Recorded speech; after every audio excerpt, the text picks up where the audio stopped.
Om Asato Ma Sadgamaya Tamaso Ma Jyotirgamaya Mrityurma Amritam Gamaya.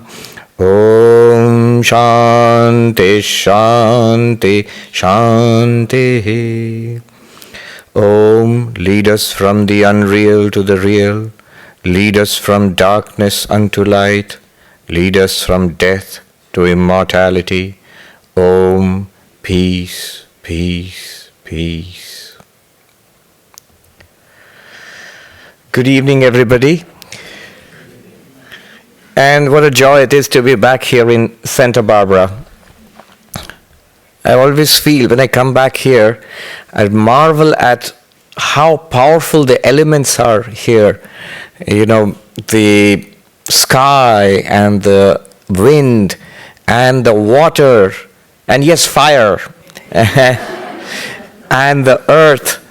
They are all expressions of the divine. The Taittiriya Upanishad tells us how the sky and the earth and the fire and the water and the wind, they all emerge from the absolute. So they are all expressions of the divine, and you can really see their play and their glory here in this place, especially here at the Vedanta Temple. It was here that I think nearly 3 years ago, 2 or 3 years ago, I spoke on Ashtavakra for the first time. And today again I'm going to speak about Ashtavakra. But there's a particular background to this talk, today's talk.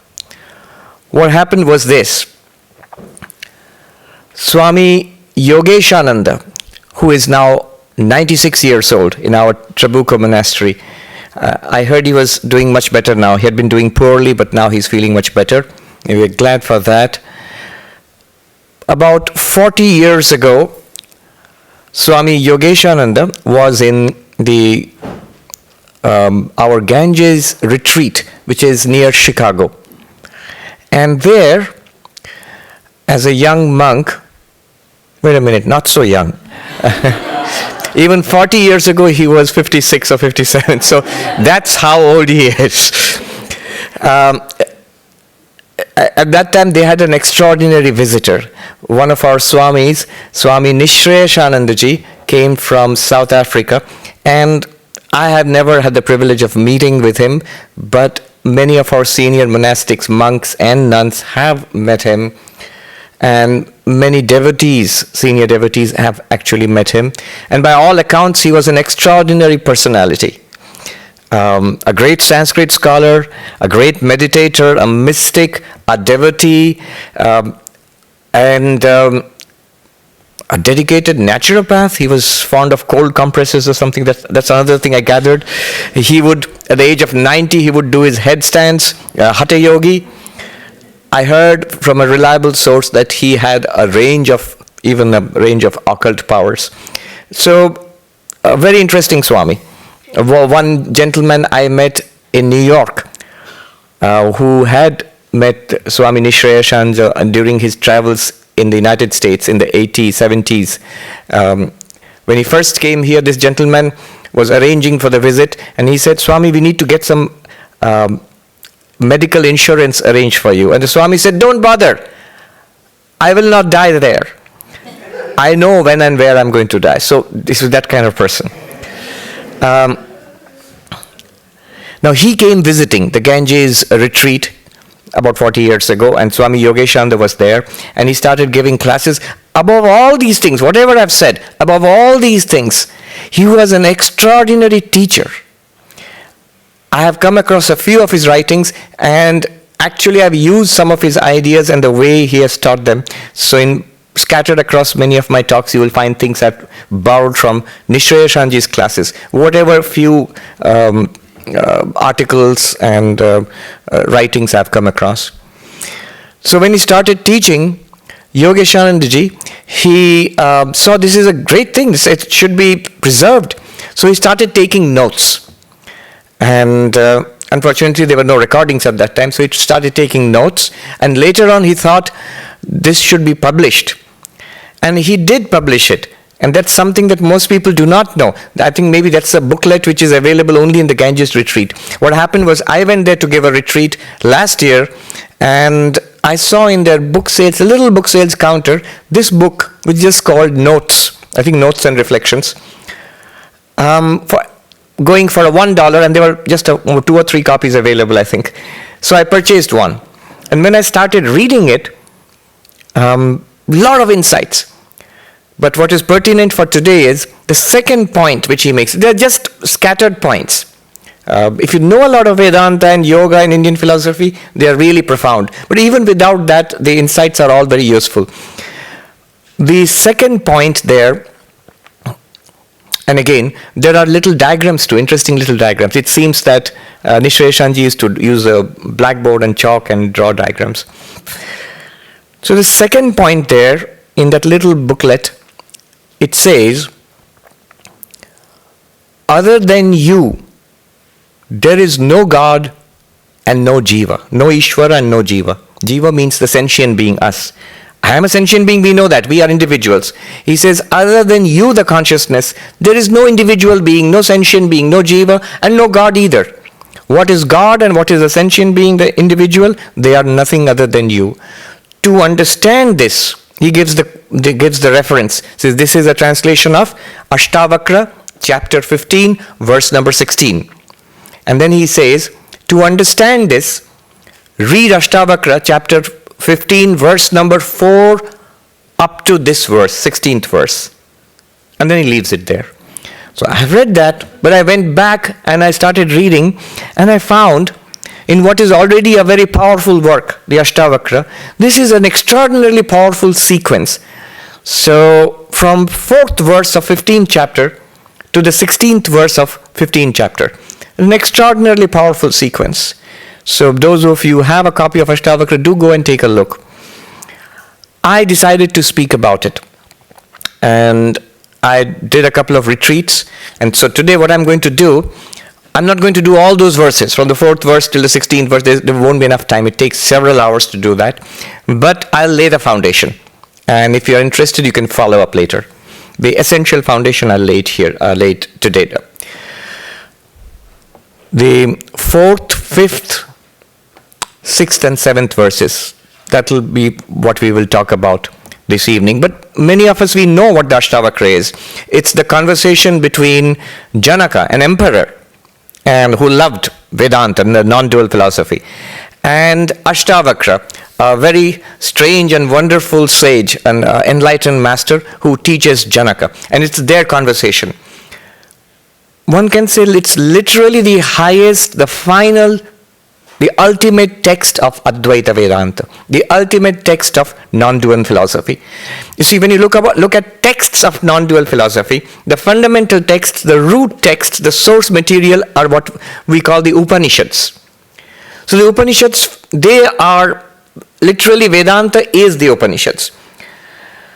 And all the teachings, including Ashtavakra's teachings, are ultimately derived from there.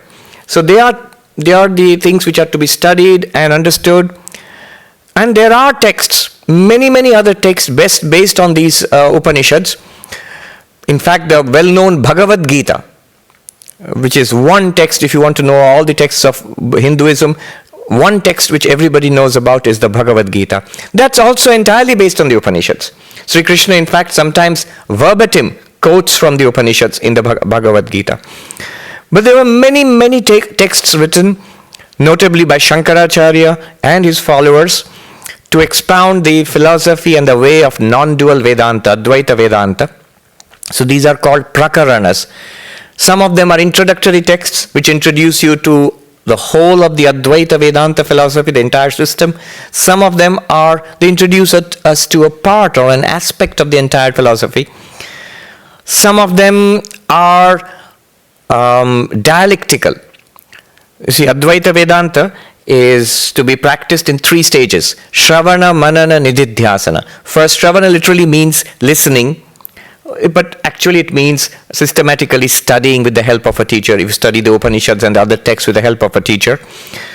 And then Manana. Manana means reasoning, cogitation, thinking it out, understanding it, thinking about it, contemplating the teachings. What you have studied, now think about it. Make it a part of your understanding. So there are texts which are dialectical in nature. Advaita Siddhi, Chitsukhi, Khandana Khandakadya. Somebody called them brain fryers. All the questions you could think about, every skeptical argument you could put forward, and many, many more which we would never even think about. They are all put up there and they are discussed threadbare. So those are highly intellectual, very subtle, very dependent on logic and debate. So that's one category of text. And then the third stage is nididhyasana, which is Vedantic or non-dual meditation, where what you have studied, the information, the wisdom that we have gathered, what we have now argued out and convinced, we have got clarity about it. And yet we might say, it still feels intellectual. It still feels, I've learned a particularly clever philosophy, but how to make it real? So that how to make it real, that's the last stage where we assimilate the teachings, make it living in our lives. That's called nididhyasana, Vedantic meditation. There are a few texts, very few, which at least I feel are entirely about Vedantic meditation, nididhyasana based texts. And this Ashtavakra is the best example. There are others also. For example, Avadhuta Gita is another one. Ashtavakra is the most well-known of them. How is it unique? Ashtavakra is not teaching. It's not even really about teaching. It already presumes some knowledge of philosophy or Vedanta. There is no argument there.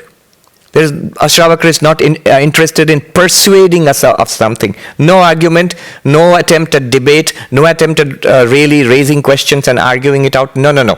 All that's done, finished. Bairam, in his beautiful translation of Ashtavakra, Heart of Awareness, he writes a very luminous introduction. There he says, after all the philosophies and the scriptures and the religions of the world have had their say and fallen silent, Ashtavakra begins. He says the words are so luminous, it's almost as if they appear on the paper and then disappear almost immediately. There he says, notice the language of Ashtavakra. It is so simple. It's Sanskrit, but very simple Sanskrit. It's simple, direct. He does not say many things at all. In fact, he does not even say two things. He says only one thing. And that he says again and again and again throughout the text. In fact, it's very homogeneous. So if you open the book at any point and look at a text, look at a verse, you will get the same feeling all throughout. It's just saying one thing.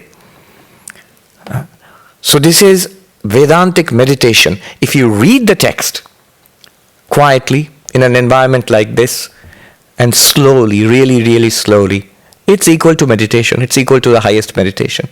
It's pointing out our reality, the supreme reality, the reality of this universe, what we truly are. It's just pointing it out again and again and again, drawing our attention back to it again and again and again. So it's Vedantic, non-dual meditation. And that 15th chapter is really par excellence. So what does it say? The fourth verse, where the sequence starts really, in the 15th chapter, it goes like this. We'll do the fourth and the fifth together. It goes like this. Natvam deho nate deho bhokta karta nava bhavan chidruposi sada sakshi nirapeksha sukham chara. You are not the body, neither is the body yours. You are not an experiencer, nor are you a doer, an agent of action. O thou pure consciousness, ever the witness, never the witnessed. So ever the witness. Independently, freely, live in this world. Interact with everything. The second verse, the fifth verse says, Raga dvesho mano dharmo namanaste kadachana nirvikalposi bodhatma nirvikara sukham chara. Mind. So am I the mind? All right, I'm not the body, but am I the mind? Likes and dislikes and attraction and aversion and ideas and memories, all of that. They are features or characteristics of the mind. The mind has nothing to do with you. You are of the nature of consciousness. Yourself, the self is consciousness alone. Bodhatma is awareness. Bodha is awareness. Is your awareness alone, nirvikalpa, beyond any thought construct. You're beyond any thought construct, any idea, any conception. Your awareness, pure awareness alone, and serenely. What do? Sit in samadhi? No. Do thou live life. Sukham chara, interact. Talk, smell, taste, touch. Go about your business serenely. Nirvikara. So what has been said here? Let's dwell a little bit on this. You are not the body, nor is the body thine. Now, often we say, any thoughtful, grown-up person, we don't literally say that I am flesh and blood and bone. No, but we do feel that this body is mine. I'm somewhere here. I am embodied. We do feel that. And this body is mine in some sense. And this is where Ashtavakra, he gives this pointer. Let's dwell on this. There are many ways in Advaita Vedanta, all of them are pointers which shows us clearly that we are not the body. I will give you 3 now. Let's use 3 of these pointers. Why am I calling them pointers? When we listen to them, they sound like arguments, persuasion, which they are. They're based on experience and logic. They're powerful, extraordinary arguments actually, worth considering and understanding. But more than arguments, the point is not to persuade us of this idea. That too, but more than that, to show us. Like if I show you, here is the Pacific Ocean. It's not an argument. I'm showing you directly. Look. And so these 3 which I will share with you, these 3 which we will talk about, they are pointers, which literally show us. If you dwell on it, you will have to say, yes, it is true. I cannot be this thing. So what are these pointers?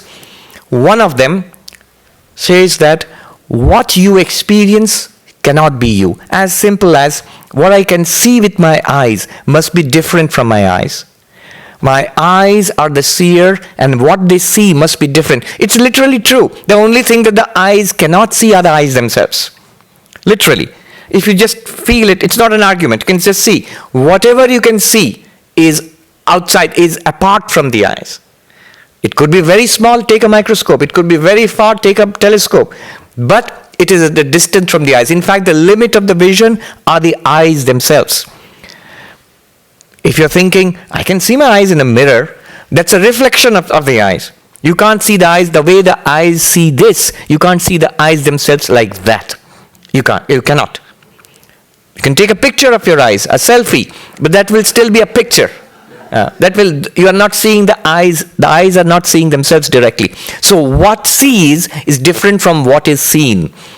That's literally true of the eyes and the objects of the eyes. But if you look closer, if you consider the eyes themselves, you are aware. We are aware of our own eyes. Eyes are open or closed or itchy or I need glasses. All these things about the eyes are known by the mind. The mind now is the knower and the eyes are known. Are you with me? You have to walk with me on this one. So we have taken a step back. Earlier it was the eyes and the world outside. Clearly the eyes are different from the world that they see. In a very naive way, a simple way. Now you take the eyes themselves. Notice it, what I'm saying, as an argument, but also as a pointing to our real experience. We have to stabilize ourselves in our experience to really feel it. Eyes also are known. These things, they are known. the experience by us. I cannot see too well. I need glasses or whatever. I cannot keep my eyes open, or I can see very well. All these facts about the eyes are known by the mind. The mind is the seer and the eyes are seen. Here seeing, of course, is figuratively, within quotes. Literally the mind doesn't see, the mind knows. And we notice once again, the mind is different from the eyes. Mind is whatever it is, it's different, it's not the eyes. That's why your ophthalmologist is different from your therapist. Yes. The mind itself. We are aware of the states of our mind. Thoughts, feelings, emotions, ideas, likes, dislikes, disturbed mind, peaceful mind, desirous mind, satisfied or frustrated mind. We are all intensely and directly aware of the states of our mind. If we are aware of the states of our mind, whatever is that one which is aware of the mind, which experiences the states of the mind, that must be the knower, the seer, and the mind becomes the seen. The external world out there is always the seen, and the eyes are the seer. But the eyes themselves can be both the seer and the seen. The eyes are seen by the mind. The mind is seen by what Vedanta calls the witness, the awareness. What are you? What am I? I am always on the side, I am always the seer. I am always on the side of the seer, the experiencer, never on the side of the experienced. I mean, just look at your own experience. When you are looking at me, here, you are staring at me, where do you put yourself? You always put yourself there. And you are looking at me. When you experience the eyes, opening of the eyes and closing of the eyes, where do you put yourself? Not at the side of the eyes. You put yourself in there looking out at the eyes. When you consider introspect into your mind, look at the thoughts and feelings in the mind, which we can do immediately. And when we try to do it, people say, there's no thought, Swami. And we are always bugged by thoughts all the time, but the mind is so peculiar. When you want to see a thought, the mind falls silent. All right. You're aware of the thoughts in the mind, and we are aware of the absence of thoughts in the mind. The absence of thoughts in the mind is also something that we report. So that is the mind, and somewhere in there, subtler than the mind, inner to the mind, I am the seer of the mind. Then what will be my nature? Because remember, the world is out there of objects. The eyes and the body is here. The mind, which is subtle, full of thoughts, that is there. And beyond that I am. So I cannot be an object. I cannot be a physical body. I cannot even be a thought. They have all been left behind. And I am experiencing. If I'm aware of these things, then my nature must be awareness. That is the least thing I can say. I am awareness. Unchanging awareness. Say, hey, wait a minute. If you're a logician, a careful thinker, you say, where did you get that unchanging? Where did you get that awareness? Because I experience, I must be awareness. Correct. But where did you get that unchanging? Well, logic shows it. If there is a change, I'm aware of it, then the change is an object which I'm aware of. I, the one who is aware, the witness, must be apart from the change. So it's not, I do not change. Did you follow that? It's a clever bit of, you might say you're just being clever, but it's actually true. If you look at it, if I'm aware of a change, then it's an object of my awareness, and I am the awareness. And that what you are aware of, and the one, that which is aware, the two must be separate. Seer and seen are separate. So every change, if you're even going to talk about it, if you're going to conceive of it, it must be an object to awareness. It cannot be the awareness itself. So it's an unchanging awareness, which means that awareness is not born, the body is born. That awareness does not die, the body dies. It does not age, the body ages. It is not even frustrated, happy or sad. It's the mind which is frustrated or satisfied, happy or sad. Awareness just is. It is the witness. So, it must be different from that which is witnessed. You the awareness, I the awareness, I cannot be the body, I cannot be the mind. That's one pointer. In Sanskrit it is called Drik Drishya, the method of the seer and the seen. I am the seer, Body is seen. Mind is seen. Even the intellect which we are using right now to understand this is still thought, it's still thinking. It's also seen, experienced. That's one pointer. And therefore I cannot be the body. The body must be something apart from me. Another pointer, second pointer, which is quite subtle and very interesting and seems to be related to the first one. The second pointer is to do with the nature of awareness itself. I always experience myself as awareness. And whatever I experience as an object of awareness. It works, these words in Sanskrit are very precise. Chit jara. Chit jara. Chit means consciousness. Notice, whatever you think about yourself, you always put awareness on your side, not on the side of the object. You are aware of it. At this point, somebody might say, what about the people next to me?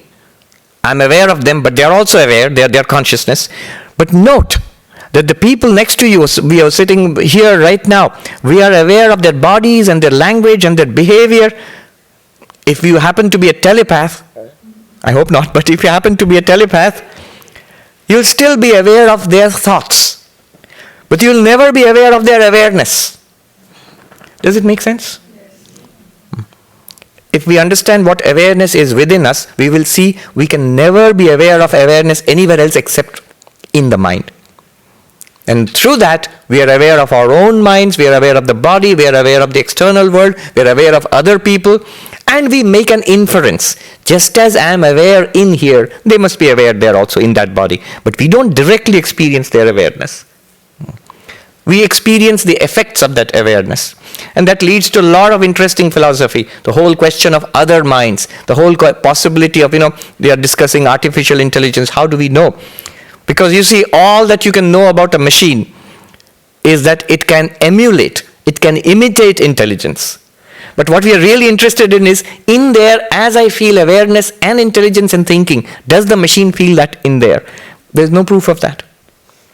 Not even the most ambitious Google or Facebook engineer will say that the self-driving car or the computer or even the internet is aware in some sense in there. No. But it does a very good job of imitating awareness. This second method is called Chit Jara. I am always aware, and that which I am aware of is not aware. It's an object. I am sentient, and that which I am aware of is insentient. Very simple. Look at the body, any part of the body. Look at the hand. A psychologist, Greg Good, says you look at the hand. When you look at the hand, let me ask you, I am aware of the hand. This is the feeling that we get. On which side is awareness? Is awareness there or here? And we'll always say here. I am aware of that. The hand doesn't say hello. How are we doing these days? No, that would creep you out. It would be really weird. That never happens. You'll say, so what? So that not only this hand, but so it's true of this hand and of the legs and the tummy and the whole body. It's a collection of parts which we are aware of. None of those parts individually or in combination is aware of me. I am aware of it. It's a subtle point. We have to walk together. Notice, it's a simple point and easily noticed. I am aware of the body. The body is not aware of me, whatever I am. And the same thing applies to the mind. And that's very interesting, because in modern consciousness studies, people do not distinguish between mind and consciousness. If you ask, what are you studying? Oh, they will say, we are studying consciousness. Give me some examples. Thinking, feeling, remembering, desiring, preferences, all kinds of mental events and perceptions and all of that. That's consciousness. But no, Advaita Vedanta says, examine the contents of our minds, what we call the mind, whatever you call the mind. Examine it.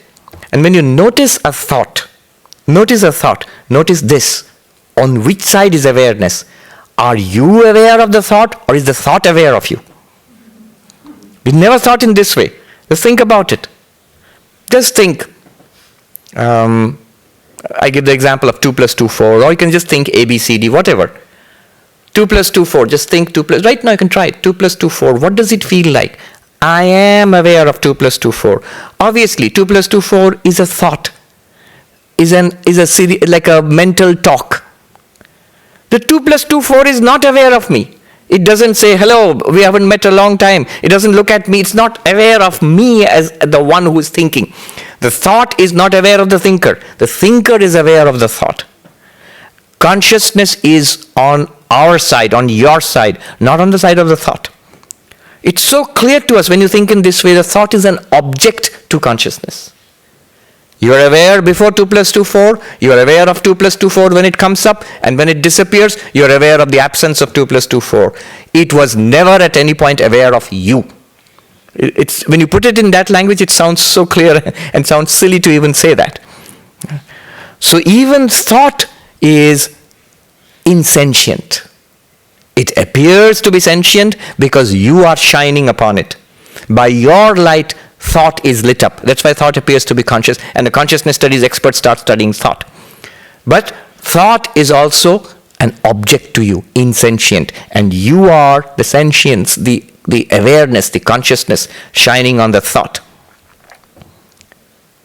All right, then if I am that, clearly the insentient and the sentient cannot be the same thing. I cannot be my thoughts. I cannot be the thoughts. 3 pointers. Quickly looking back. Okay, we have done 2. One more.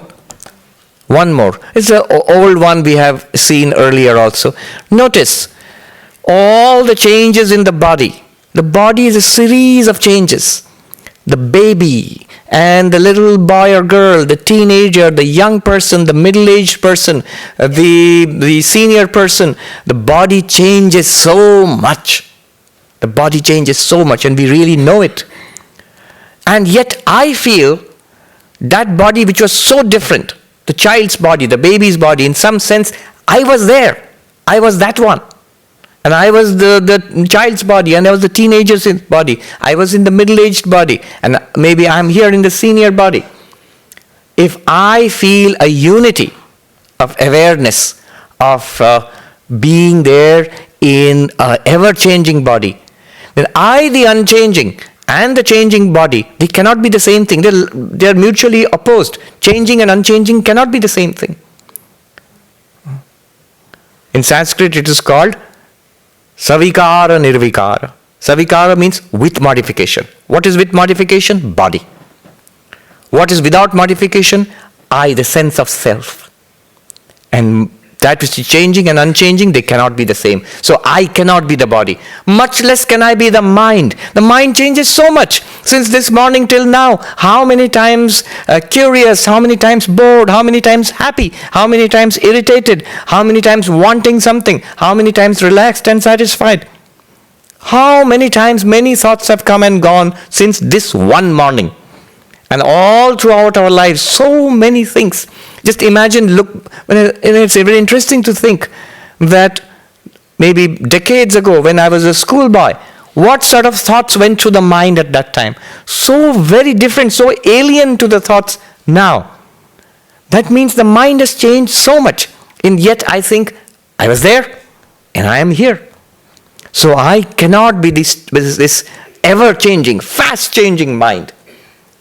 Because I am nirvikara, unchanging, and the mind is savikara, ever subject to change. The body is savikara, subject to change. I cannot be the body, I cannot be the mind. Putting it together, the first pointer was because I am the experiencer, the seer. And the seer and the seen are different. I, the experiencer, and the body which is the experienced, I cannot be the body. I, the experiencer, and the mind, thoughts, feelings, perceptions, the personality, my memory, my story, this is all experienced. So I cannot be that. There's a story which I love of the person who complained to a monk, Swami, I'm so unhappy. Do you feel your unhappiness? Yes. If you feel your unhappiness, you can't be unhappy.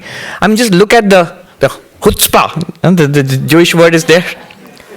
We think it's a convincing argument. I'm unhappy because I feel it. And the case rests there. I'm unhappy because I feel unhappy. And Vedanta has the cheek to say that because you feel unhappy, you can't be unhappy. Why? Because you are experiencing it. It's a thing. Let it be a mental thing, but it's still a thing.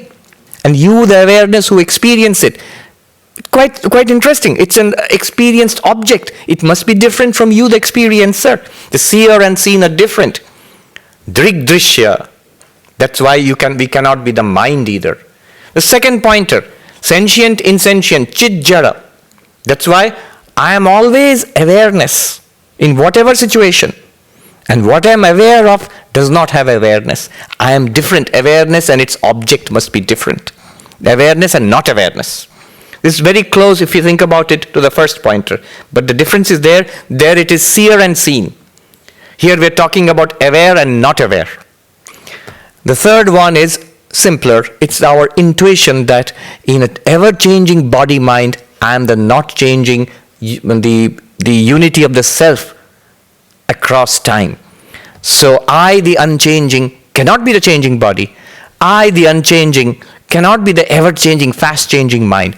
So I am not the body, I am not the mind. Nor is the body mine. See, even the thought, my body, it's a thought. It's a thought. The moment I clip my nails, just one instant, then what falls out is not my body anymore. Till that point, it was mine. The moment I clip it, not mine. Breathe in, whatever is in there, mine. Breathe out, not mine. Obviously, this is just a play of the mind. It cannot be. The body is not mine either. It's not me, it's not mine. And if I am not the body, then what am I? Ashtavakra says, Chidruposi. You are awareness. Sada Sakshi, ever the witness, never the witnessed. But very interesting, ever the witness, there's a subtle message there. When we talk about witness, immediately we think about witnessing. I'm neutral, sitting apart and watching. Yes, I'm watching my mind. I am now the witness. I'm watching the world out there. I am the witness. I'm watching the body. I am the witness. And immediately the complaint will be, Swami, when I try to do that, it's nice. I feel calm and serene, but I can't be the witness all the time. The moment I get busy in life, that thing disappears. That is not ever the witnessed. That's just a practice of the mind. That's not what Ashtavakra is talking about. Not trying to be the witness. Not trying to be the witness. There was a Swami in the Himalayas who was teaching this, and he said, now to monks, now, oh monks, do you feel that you are the witness? And the monk said, yes, yes. You're going to fall into a especially big pit, he said in Hindi. Bahut bade gadde mein giroge. You're going to fall into a big pit. And the pit which you have dug yourself. What is the pit? That there is a technique by which I can be the witness, and that's very nice. I can be calm and the witness of the things which are happening in the world, in the body and the mind, uninvolved witness. But that's just another thought. That's just another thought. What Ashtavakra is talking about is much deeper. You are ever the witness choicelessly. Yes. Krishnamurti used this, Jiddu Krishnamurti loved this phrase, choiceless awareness. That choiceless awareness which we are is ever the witness. Choicelessly so. If I might say, helplessly so. When you are most involved in the world, very busy, very upset, very excited, most involved with the body, mind and the world, Ashtavakra would insist you were the witness at that time also. You just didn't recognize it. You felt the witness was mixed up with the body, mind and felt by error that you are tied, somehow mixed up with the body and mind. What is the connection between you, the witness awareness, and this body mind? One teacher asked, very interesting, where is the connection? What ties you?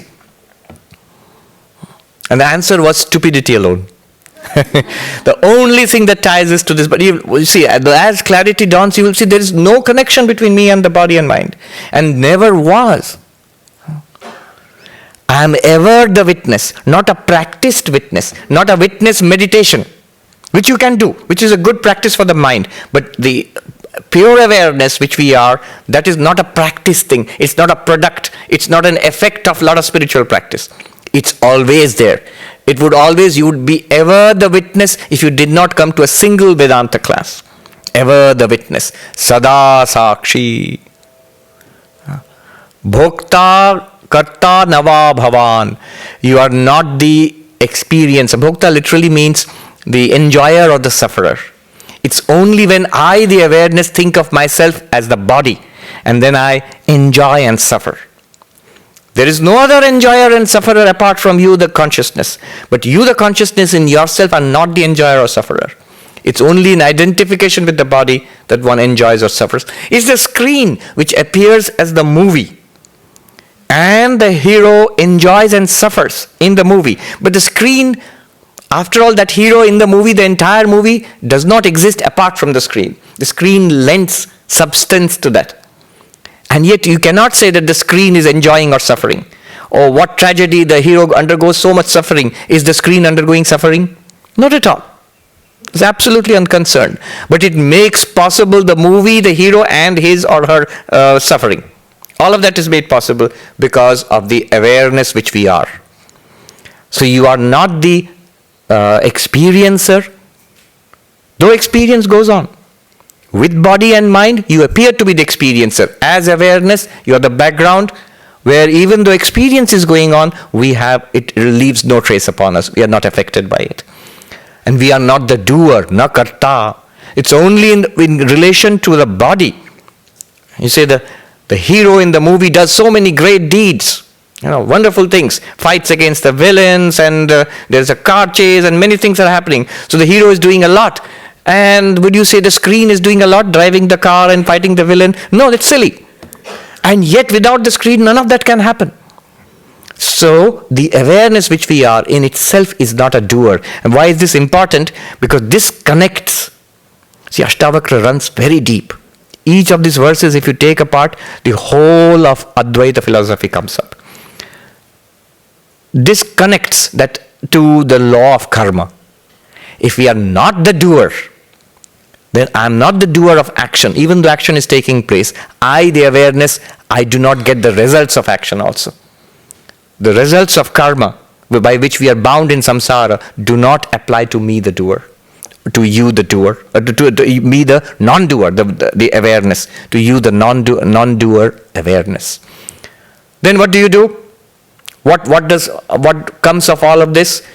What will be the result? Do you retreat into a forest and stay in meditation? Some people feel, I am the emptiness, the awareness, and so this is an end of life. It's not an end of life.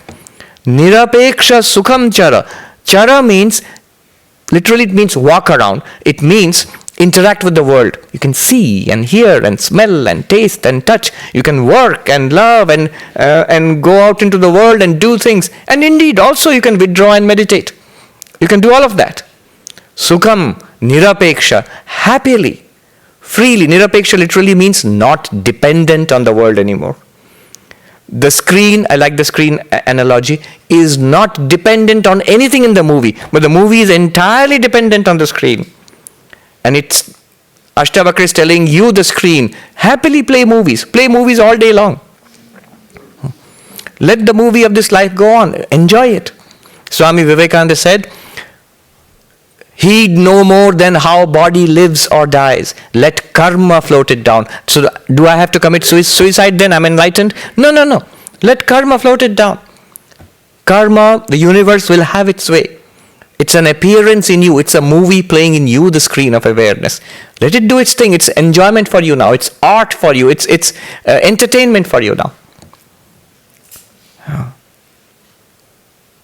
Nirvikara sukham chara. In the fifth verse also he says, serenely go through life. You don't have to withdraw from life. One great teacher put it very beautifully. See, there are these two attitudes to life once we enter spirituality.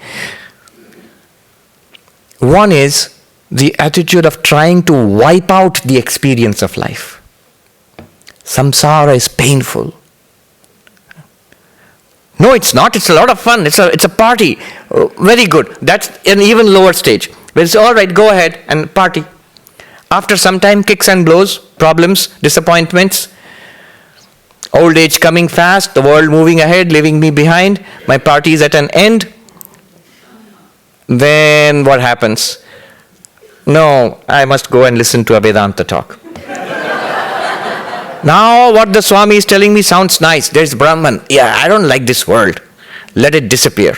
It's Maya, Mithya. Let me erase this world. I will stay only with my nature as pure consciousness. It's an attempt to erase the world. That's an attempt in spiritual life. And that's an yogic attitude. The yogi, the Patanjali yogi, seeks peace and serenity in the depths of samadhi, in absorption, where the world experience is erased. From that particular yogi's awareness, in samadhi, yogas chitta vritti nirodha. Yoga is the cessation of all the modifications of the mind. If you do that, the world will disappear from you, your body will disappear from you, your mind, personality, the whole little person will disappear. And there is the vastness of peace. But Ashtavakra says no. No. One teacher said this very nicely. He says in Hindi, Advait pratiti ko mitata nahi hai. Advaita does not seek to erase the world appearance. Then what does Advaita, non-duality, do? He says in Hindi, Advait aapko vyavahar mein nirbad banata hai.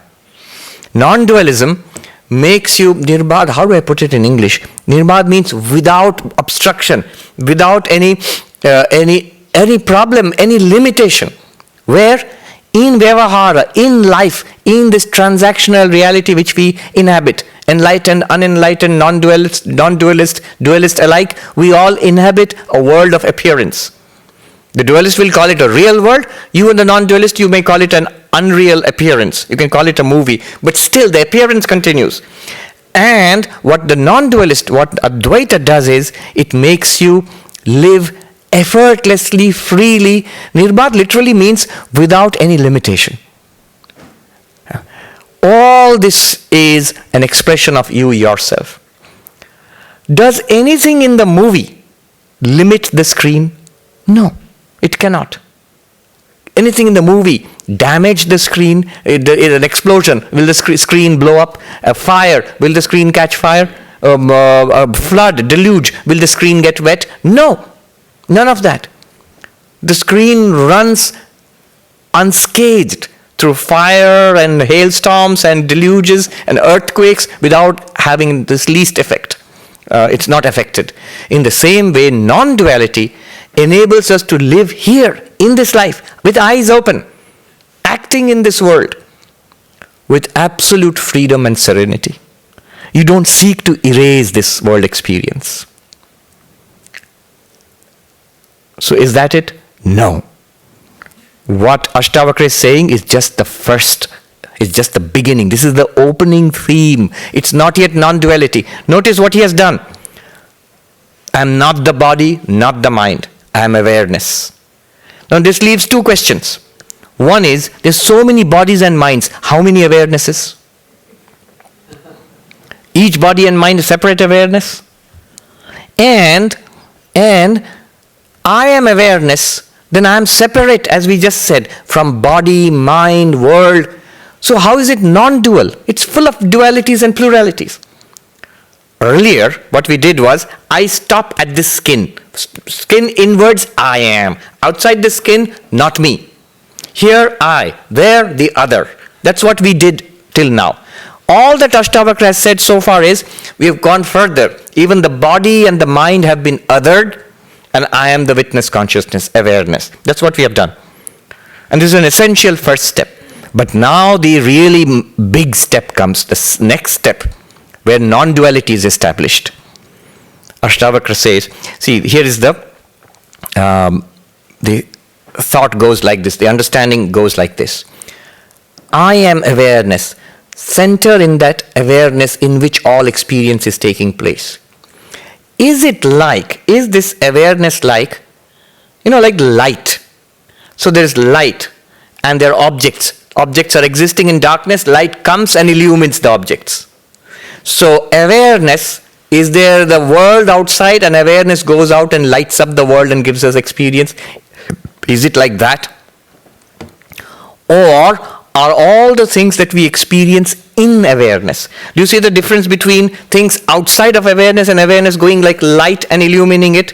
Because light comes and reveals this, already existing separately. It was in darkness, now revealed by the light. Is awareness like that? Is there a huge universe out there and I, the spark of awareness, now I light up an already existing mind and a body and a world? Or is all that I experience in awareness? And Ashtavakra says, if you pay attention to your experience, you will see all experience is in awareness. There is no proof. There is no proof. If you see, the only proof of the existence of anything would be experience. In some way it should be experienceable. If you cannot experience a world outside awareness, without awareness, then we have no right to say that the world exists outside awareness. I can argue this with you all night, but just keep it in mind. It runs counter to our way of thinking. Our way of thinking is there's a solid world out there, and in that comes a kind of semi-solid body, mind, and in that comes a kind of vague mind in which there is awareness, and all of that emerges. So it's a very materialistic paradigm which we have been taught. But it's not true to our experience. Our experience is always, we experience things in awareness. All the objects, the people and the things and the happenings of our life and our own body and our own thoughts, they all arise in awareness, shine in awareness and fade away in awareness. So it's impossible to actually even conceive of something without awareness. You see, the words experience presupposes awareness. Conceiving presupposes awareness. So all of that which we experience is in this field of awareness which we are. And Ashtavakra says further, in awareness, but what is the relationship of awareness to its objects? Are objects in awareness like we are in this temple? So there is a temple, is an empty space which accommodates all of us. We have come into this temple, we are now in this space, but we are not really part of this thing. We can also leave. We are separate entities accommodated in space here in this temple. Is it like that? Or are all that is experienced in awareness, all that is seen in awareness, are they somehow nothing other than awareness? You see, nothing other than awareness, what I mean is, two options I'm giving. One is like all of us are in this space. Are objects in awareness like that? Or are objects in awareness like the waves in the ocean out there are in water? If I say all the waves are in water, what I really mean is not that water is like a space in which there are things called waves. It is the water alone which appears as the waves. Thousands of waves which are coming up there in the Pacific out there, they are arising in water, playing around in water, and merging back into the water. Before the wave comes, it is water. When the wave arises, it is water. When it plays around and rushes towards the shore, it is water. And when it disappears into foam and spray, it is water. All through water, yet appearing as if different from water. Ashtavakra says that if we attend to our experience, we will see all of this which we experience. They are all in consciousness and not different from consciousness. Indeed, it is consciousness alone which appears as its object. Notice, in the first step, we distinguished consciousness or awareness from the objects. I am the seer and that is the seen, separate. I am awareness and that is not aware, separate. I am unchanging and that is ever changing, separate. Now the separate, changing, objective, seen thing is now merged back into awareness, is recognized to be nothing other than awareness. Ashtavakra says Sarvabhuteshu chatmanam sarvabhutani chatmani Vigyaya nirahankaro nirmamastvam sukhi bhava. Very beautiful verse. It says, in all beings I am as consciousness. Answering the first question, how many consciousnesses? Ashtavakra says, one consciousness. How? We have an instinctive feeling we are different. But Ashtavakra, Advaita would say, why do we feel you are different? Clearly bodies are different. Clearly. Even if you would see the minds, the personalities, they're different. So minds are different. But we are not talking about body, we are not talking about mind. We are talking about the background awareness. How would you differentiate the awareness? See, when we say one awareness or many awareness, how do you say the awareness is one? The Advaita in Ashtavakra turns the question around and says, why would you say awareness is different? How do you know something is different? There must be some distinguishing characteristic. The bodies are different. How do you know? Count. The minds are different. How do you know? Do a psychological survey. They will tell you different things and answers to psychology questions. You can clearly see the minds are different. Our knowledge is different. Our attitudes are different. So the minds are different. Clearly you can see that. How would you demonstrate difference in awareness apart from body and mind? If you think about it, you will see there is no answer to this. There is no way of distinguishing pure awareness itself. Once we begin to understand the concept of pure awareness, there is no way of distinguishing pure awareness from one body to body, from mind to mind. On this, I'm just leaving it there. Vast discussion is there. The Sankhya philosophers insist awareness is different in each body and mind. And they'll give reasons. But the non-dualist shoots down those reasons. Let me see if you can shoot them some of those reasons. Let's see. The Sankhyan says, no. Obviously we are different. Because the death of one is not the death of the other. One person dies, the others are still alive. So how can the awareness be the same in both persons? What would you say? It's the body that dies, so quite obviously. So you are already miles ahead of the Sankhyan philosopher. He says the sleep of one is not the sleep of the other. One person is asleep, other person is awake. So how can you say awareness is the same there? What would you say? It's the mind that sleeps. You see, we often think, oh, he's not sleeping, so he's sleeping, so no awareness there. I'm awake, so there's awareness here. They cannot be the same. No, it's the mind which is awake, it's the mind which falls asleep. And the whole Advaitic idea of awareness being the witness of the sleeping mind also. The blankness and deep sleep. So awareness continues, and it's the same.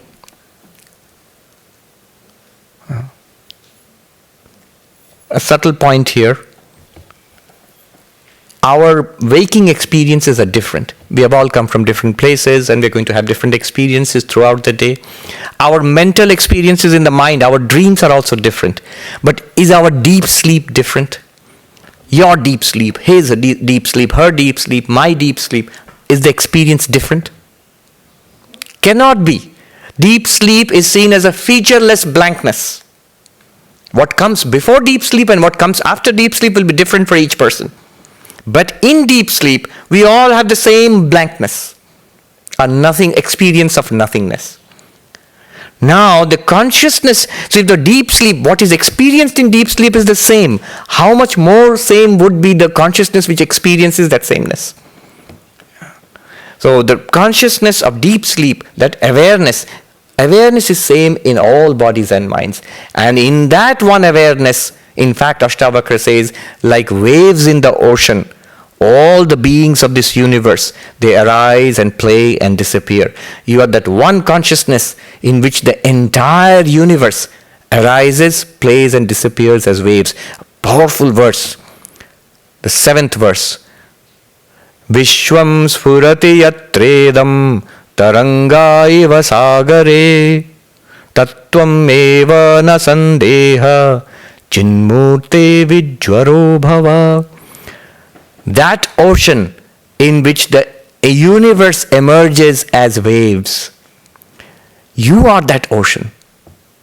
The universe shines forth as waves in this, not an ocean of water, it's an ocean of consciousness. So I must be a tiny part of that. There are no parts there. You are all of it. You are all of it.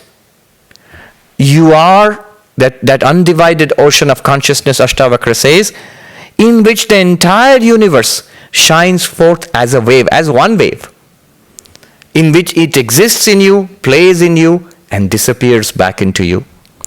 Know thou art that. Tattvameva nasandeha. There is no doubt about this. O conscious, Chinmurti is a very interesting term. It says, O thou whose form is consciousness. Your form is a man, a woman, there's a form of a tree and an ocean there. These are forms. What is our form, my real form? My real form is actually the formless. It is consciousness.